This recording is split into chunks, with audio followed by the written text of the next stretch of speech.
They laughed at my coat, an old navy wool one with frayed sleeves and a missing button. They laughed because they thought it told them everything they needed to know about me. Poor, invisible, irrelevant. But what they didn't know was that the woman inside that coat once built an empire from nothing.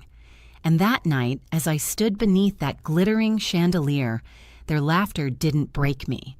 It reminded me who I really was.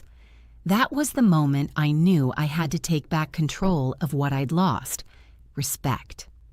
My name is Lucille Grant, and if you've ever been underestimated because of how you look, then you'll understand my story.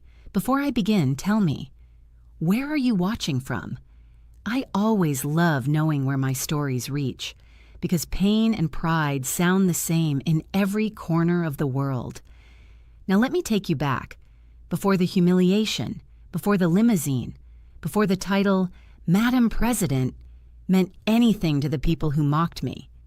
I grew up in a little town in South Carolina, in a 2-bedroom house my father built with his own hands.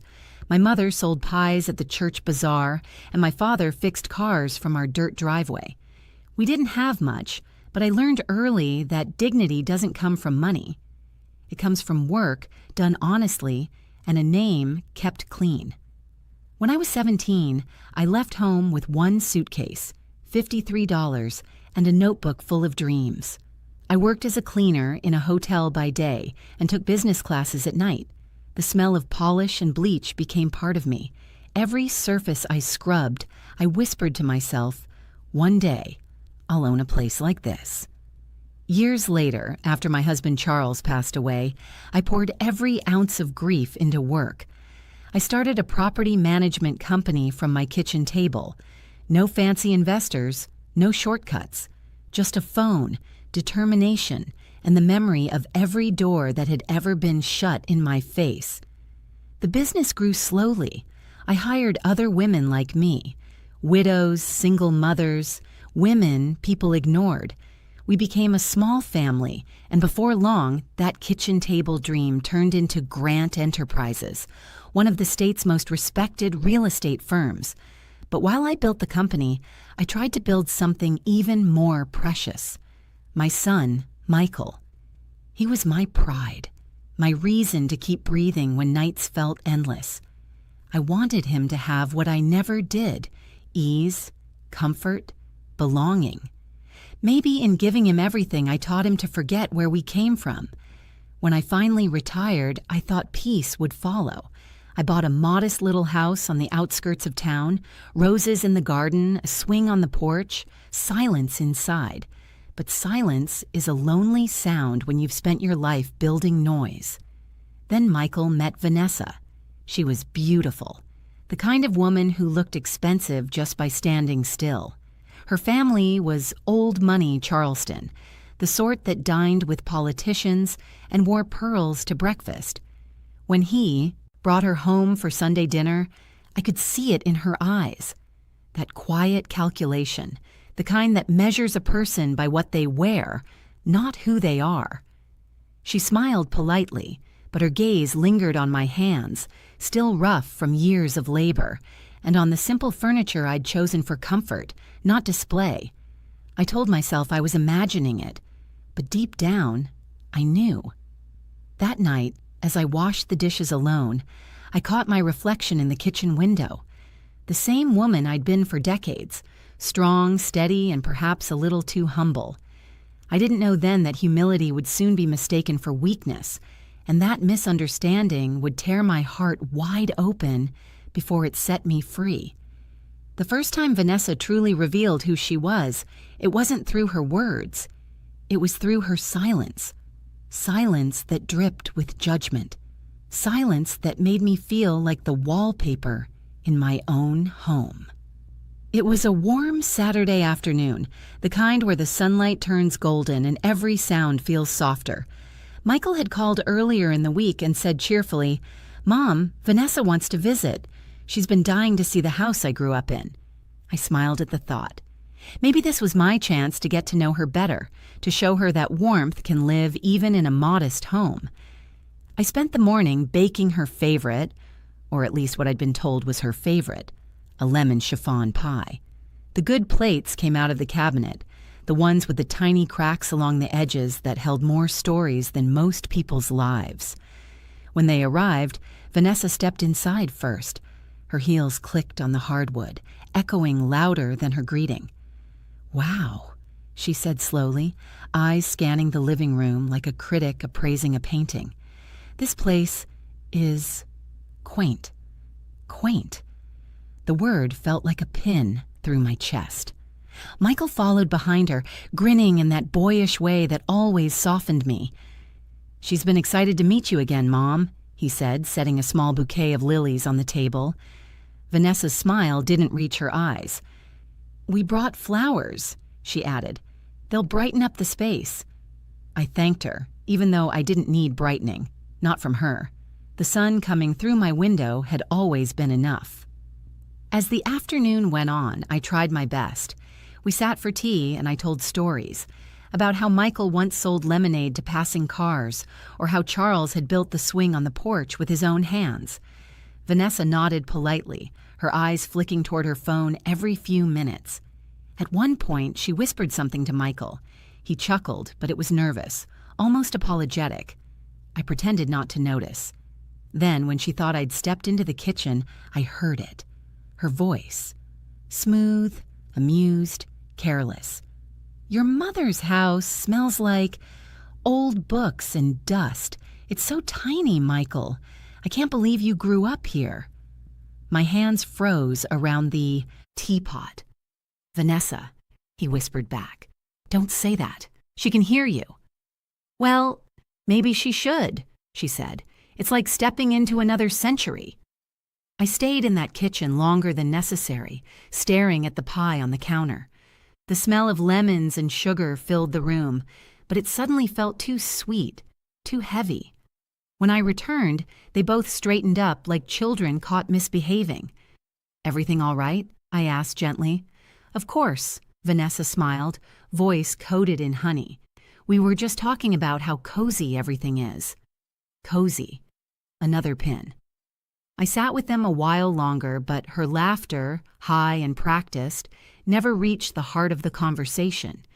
It was the kind of laughter that says, "I'm here, but I'm above this." When they left that evening, I stood by the door as their car pulled away. I noticed her glance back at my home, not with warmth, but with relief, as if she'd escaped something uncomfortable. I sat alone at my kitchen table, the lilies wilting slightly under the lamp. I thought of Charles and the life we'd built. Every corner of this house held memories, love, sacrifice, beginnings. But now, someone had walked through it and made it feel small. Michael called later that night. "Mom, Vanessa didn't mean anything by it," he said softly. "She's just not used to simplicity." Simplicity. Another word that people like her used when they meant less. I told him not to worry, that I understood. But when I hung up the phone, I looked around the room and whispered, "Maybe she doesn't understand. But one day, she will." I didn't know it then, but that quiet moment, me, the house, and the fading flowers, was the start of something much bigger, because respect can be buried under silence, but it never dies there. It waits, and I was about to learn that waiting can be its own kind of power. The night of my son's engagement party began like a dream and ended like a lesson I'd never forget. Michael had called me 2 weeks before, his voice bubbling with excitement. "Mom," he said, "Vanessa's parents are throwing an engagement dinner at the Grand Royale downtown. It's going to be amazing. I can't wait for everyone to meet you properly." Properly. That word made me smile and ache. I'd already met them once, but maybe this time he wanted to show that I belonged. So I took extra care that evening. I wore my old navy wool coat, the one Charles had given me on our 10th anniversary. It wasn't new, but it was mine. It carried the scent of years, the warmth of hands that built a life beside me. I brushed my hair back into a neat bun and pinned my late husband's gold brooch at the collar. When I arrived at the Grand Royale, the marble floors gleamed under crystal chandeliers. Waiters in crisp uniforms floated between tables, carrying champagne flutes. The contra air smelled of roses and money. I spotted Michael near the stage, dressed sharp in a tailored navy suit. His face lit up when he saw me, for a moment. Then it dimmed, almost imperceptibly, as his eyes drifted to my coat. "Mom," he said, hugging me quickly, "you look nice." He hesitated on that last word like it had to be chosen carefully. Before I could reply, Vanessa appeared, flawless as always. Her white satin dress shimmered under the lights, her pearls perfect, her lipstick immaculate. "Oh!" she exclaimed with practiced surprise. "You made it!" She leaned in to kiss my cheek, her perfume sharp and overwhelming. "You didn't have to dress up, Mrs. Grant. It's just family." Just family. I nodded. I wouldn't miss it. As the evening went on, laughter filled the room, but it wasn't the kind that welcomes you in. It was the kind that circles around you, keeping you on the outside. Vanessa's parents were seated at the front table. Her father, tall and silver-haired, raised his glass for a toast. "To our daughter," he said, "and to Michael, who's soon to be part of the family." There were smiles and clinking glasses, until Vanessa's mother leaned closer to another guest and whispered, not softly enough, "That woman? Is she staff?" The guest chuckled. No, that's his mother, I think." Vanessa laughed lightly, then looked my way. "Oh, don't be silly," she said, her voice just loud enough to carry. "She's not family. She's the cleaning lady." The laughter that followed was quiet at first, a ripple, but it grew. I felt it move through the tables like a cold wind brushing across my shoulders. I didn't move. I didn't cry. I simply stood there, still as a tree weathering a storm. Michael's face went pale. He opened his mouth to speak, then closed it again. And in that silence, his silence, my heart cracked in a way I can't quite describe. Vanessa smiled sweetly. "Oh, I was just joking," she said, her tone sugar-coated, but her eyes held no apology. I placed my napkin on the table and rose to my feet. "Thank you for the invitation," I said quietly. "It's been a lovely evening." I walked toward the exit, each step steady, each breath measured. The hostess tried to stop me. "Ma'am, can I call you a cab?" I smiled. "No need, my ride's waiting." Outside, the night air was cool and clean. The sound of laughter from inside faded behind me as a sleek black limousine pulled up to the curb. The driver stepped out quickly, opening the door. "Good evening, Madam President," he said, bowing slightly. "The board is waiting for you." I nodded and slipped inside, the warmth of the leather seats wrapping around me like armor. As the city lights blurred past, I looked down at my coat, the same coat that had drawn their laughter, and smiled faintly. "Let them laugh," I whispered. "They just mistook grace for poverty."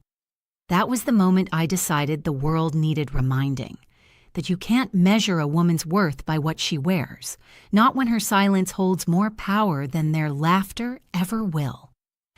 The morning after that humiliating night, I sat by the window with a cup of tea that had long gone cold. The world outside was soft and gold, but inside me something had shifted, something quiet, sharp, and permanent. They thought they knew who I was because of a coat.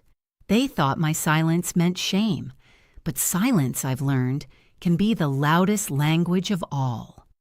When I'd stepped away from Grant Enterprises 2 years earlier, I told everyone I was retiring. That wasn't entirely true. I had stepped back, yes, but only from the spotlight, not from the throne. I still owned 60% of the company, still approved every major project, and still sat as president emeritus of the board. People assumed age had slowed me down. It hadn't. It had only taught me to move differently, quietly, deliberately, and with purpose. That Monday morning, my assistant Tanya arrived right on time. She was in her 40s, sharp-eyed and loyal. One of the women I'd hired decades ago when no one else would take a chance on her. She carried a folder full of updates and news clippings. "Ma'am," she said, placing the folder in front of me, I heard what happened last night, I raised an eyebrow. Word travels fast. Tanya's expression hardened. They disrespected you in public, the same people who begged for your investments last year. I smiled faintly. That's the thing about masks, Tanya. They eventually slip. She hesitated, then asked, "What are you going to do?" I looked out the window at the rose bushes Charles and I had planted years ago. Nothing. For now. Let them believe I'm just the cleaning lady. Tanya grinned. You've got that look in your eyes again. The one you get before something big. Over the next few weeks, I threw myself into work. Meetings, expansion plans, charity projects. Most of my team didn't even know about the insult. I'd told no one else. I wanted my revenge, if you could call it that, to arrive not as an explosion, but as revelation. That's how you teach arrogance a lesson. Not by shouting, but by letting truth walk in, quietly, and take a seat. Meanwhile, rumors about me began to swirl among Michael's circle. Vanessa had been busy talking. At brunches and charity luncheons, she'd giggle to her friends and say things like, Michael's mother used to be successful, back in the dinosaur days. Or, it's sad, really. She clings to that old company as if it still matters. One of my colleagues overheard and told Tanya, who told me. I simply nodded. Let her talk, I said. Every lie she tells just sets the stage for a louder truth. A week later, I got an invitation, gold-edged, embossed, elegant. Vanessa had sent it herself. Grant Family Charity Gala, honoring future philanthropists. My name wasn't mentioned anywhere on the card. Neither was my company's. I laughed when I saw it. So that's how she wants to play this. Instead of responding, I made a quiet phone call to the event organizers I'd sponsored for over a decade. By the end of the day, they'd confirmed that my company was, in fact, the primary sponsor of the event. Vanessa just didn't know it. That night, I sat on the porch with a glass of sweet tea, the crickets humming in the dark. I thought about the years I'd spent raising Michael, the lessons I tried to teach him about humility and heart. I'd failed somewhere, I knew that, but perhaps this was the moment to make him see, not through scolding, through truth revealed in its own light. I whispered into the night, "You can't buy class, Vanessa, but I can afford to show you what it looks like." And so I planned. I wasn't going to seek revenge. I was going to teach remembrance, to remind my son who his mother really was, and to remind Vanessa that every empire she envies was once built by hands that cleaned floors. The woman they called the cleaning lady was about to host the gala they were bragging about, and this time, no one would laugh. The night of the charity gala arrived like a quiet storm. I didn't plan to expose anyone, not exactly. I simply intended to remind the world that silence isn't weakness and that humility doesn't mean invisibility. The Grand Royale ballroom shimmered again, the same place where laughter had burned me weeks earlier. This time, the banners above the stage read, "An Evening of Hope, sponsored by Grant Enterprises." I watched from the wings as guests poured in, all in glittering gowns and sharp tuxedos. Photographers clicked, and the orchestra filled the air with soft strings. Tanya stood beside me, eyes gleaming. "They still don't know?" she whispered.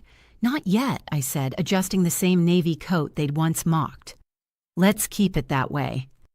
Vanessa and her parents entered grandly, their laughter carrying like bells. Michael followed, looking proud but distracted. They greeted the organizers, posed for photos, and accepted compliments on their generosity, blissfully unaware that every flower, every chandelier, every glimmering detail in that hall had been paid for by me. When they spotted me near the entrance, Vanessa blinked. "Mrs. Grant?" she said, voice coated in disbelief. "I didn't realize you were invited." I smiled calmly. "It's a public event. Anyone supporting the cause is welcome." Her lips curled into a faint smirk. "Well, I'm glad you could join us. You might even meet some of the donors tonight." "Oh," I said lightly. "I plan to." As dinner began, the host took the stage, a tall, warm man I'd worked with for over a decade. He tapped the microphone, and the room hushed. "Tonight," he began, "we gather to honor compassion and perseverance, the values behind this event, generously funded by one woman who's shown both for decades." Vanessa leaned toward Michael, whispering something I couldn't hear. Her expression was smug. Then the host continued, "Please welcome our longtime sponsor and this year's honoree, Madam Lucille Grant, President of Grant Enterprises." The applause started slow, uncertain, then built like a wave. Cameras flashed, heads turned. Vanessa froze mid-sip, her wine glass trembling. Michael's fork clattered to the table. I rose calm and steady and walked toward the stage. Every step echoed. My coat, the one that had been called shabby, servant-like, caught the light in soft navy waves. The host hugged me warmly. "We're honored to have you back in person, ma'am." I turned to the crowd. For a moment, silence. Then the realization began to spread. Whispers rippling like fire through dry grass. "That's his mother? She's the Lucille Grant? She's the owner?" I stepped up to the microphone. My voice, though soft, carried clear. "Thank you for this honor," I began. "When I started my company, I cleaned offices by day and signed contracts by night. I've learned that life has a funny way of testing what we claim to believe, especially when it comes to respect." I paused, eyes sweeping the room. It's easy to be kind to someone who looks like they belong. It takes character to be kind when you think they don't. Vanessa's face was pale. Her smile was gone. Her parents stared, stiff and speechless. I've been mistaken for many things in my life. A secretary, a cleaner, a nobody. And I never corrected them, because power doesn't need an introduction. There was a stillness in the air, the kind that precedes thunder. Then came applause. Real applause, not polite, genuine. When I stepped off stage, Vanessa tried to catch my eye. I met her gaze just long enough to let her see that I saw everything. Michael approached slowly, his eyes wide with shame and pride mixed together. "Mom, why didn't you tell me?" I smiled faintly. "Because you stopped asking who I was." He looked down. "I'm so sorry." "Don't be," I said softly. "Just learn." Later that night, as guests surrounded me with congratulations, Vanessa stood off to the side, alone, her pearls glinting under the chandeliers. For the first time, she looked small, and for the first time, I didn't feel invisible. That was the turning point. Not because I'd humiliated them, but because I'd reminded myself of something I'd forgotten. You don't have to shout to be heard. You just have to stand tall in the silence. The night after the gala, my phone buzzed nonstop. Messages from board members, journalists, old friends, all congratulating me. But the one message I waited for never came. Michael didn't call. He finally showed up the next afternoon. I was in the garden trimming my rose bushes when I heard his car pull up. For a moment, I almost didn't turn around. I wanted to let him walk the same path Vanessa once had. Past the porch swing, the chipped fence, the reminders of where we started. "Mom," he said quietly. I turned. His eyes were red-rimmed, his tie loosened, his pride deflated. I don't even know what to say. I laid the pruning shears down and wiped my hands. "Try the truth." He hesitated. "Vanessa, she told me you embarrassed her on purpose." I almost laughed. Embarrassed her? I sponsored a charity event. If truth humiliates her, then maybe she's been living too comfortably in lies. He looked down at the dirt under his shoes. "You should have told me who you really are." I tilted my head. "Who I really am?" I asked softly. "Michael, I'm the same woman who packed your lunches, stayed up through your fevers, and took a second job to pay for your college. I never changed. You just stopped seeing me." His voice cracked. "I was ashamed, Mom. Not of you, of how people looked at you that night. Vanessa said appearances mattered in her world, and I wanted to fit in. I didn't realize what I was losing trying to please her. The words hung heavy between us. Vanessa arrived later that evening. Her heels clicked across the porch like they did the first time she visited, but the confidence in her walk was gone. She clutched her purse like a shield. "Mrs. Grant," she began, "I came to apologize." I looked at her, really looked. The flawless makeup, the tremor in her hands, the practiced smile that no longer worked. "Are you apologizing?" I asked. "Because you're sorry or because you were caught?" Her lips parted, then pressed together. "Both," she admitted after a pause. "I was wrong. I misjudged you." I nodded. "You didn't just misjudge me. You misjudged every woman who doesn't wear her worth on her sleeve." She swallowed. I don't expect forgiveness." "Good," I said gently, "because forgiveness is something you earn through change, not convenience." Michael stepped onto the porch beside her. "Mom, Vanessa's moving back in with her parents for now. We both need time." Vanessa looked down.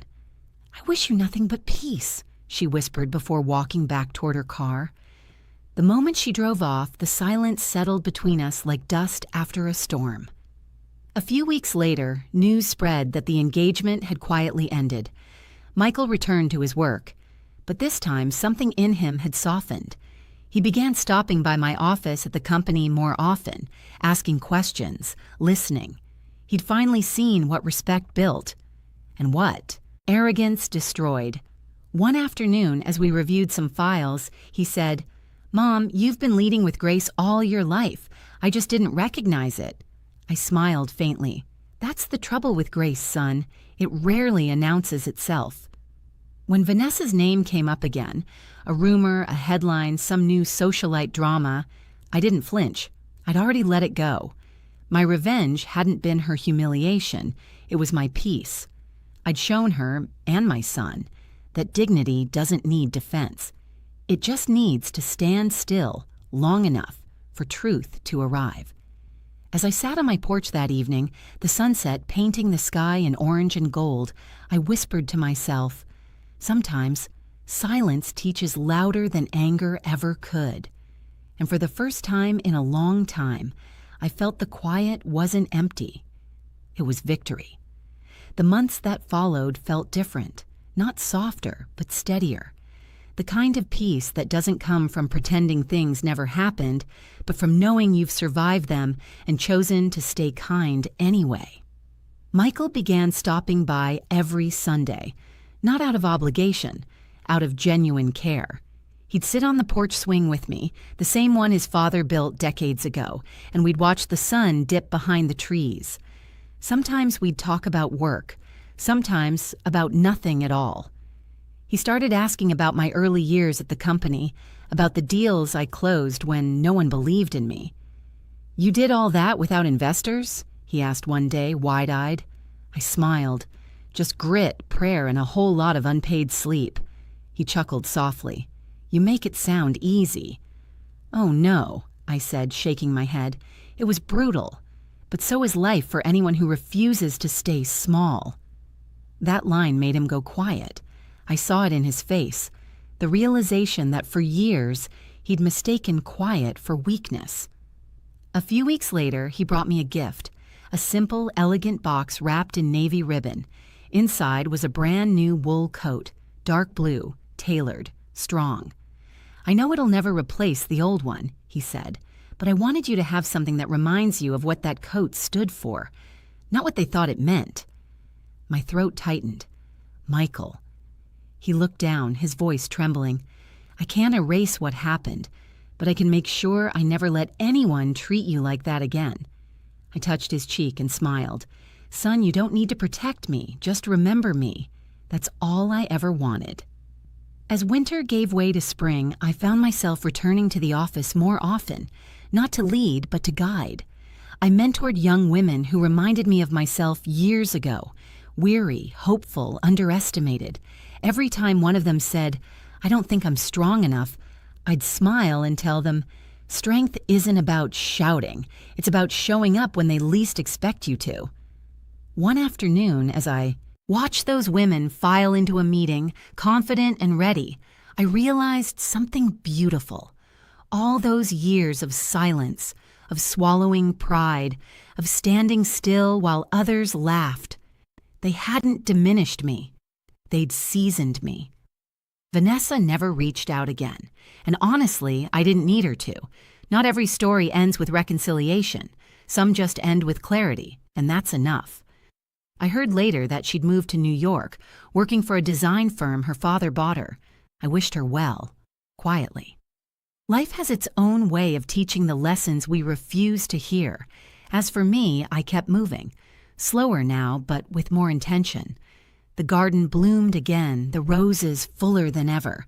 And one evening, as the sun set and the light turned that soft golden hue, I thought back to that night. The laughter, the humiliation, the limousine, the boardroom waiting for me. What a full circle that was. I leaned back on the porch swing and whispered, "Respect isn't demanded. It's demonstrated, again and again, until the world remembers who you are." So if you're watching this and someone's ever laughed at your pain, your clothes, your story, remember this: their laughter says more about them than it ever will about you. You don't need to fight for validation. You just need to keep walking in your truth until it becomes impossible to ignore. And when that day comes, when the ones who doubted you finally see who you are, don't gloat, just smile, because dignity has already done the work for you. Thank you for listening to my story. Now tell me, where are you watching from tonight? Because somewhere out there, another woman is being underestimated, and I hope my story reaches her before she forgets what she's worth.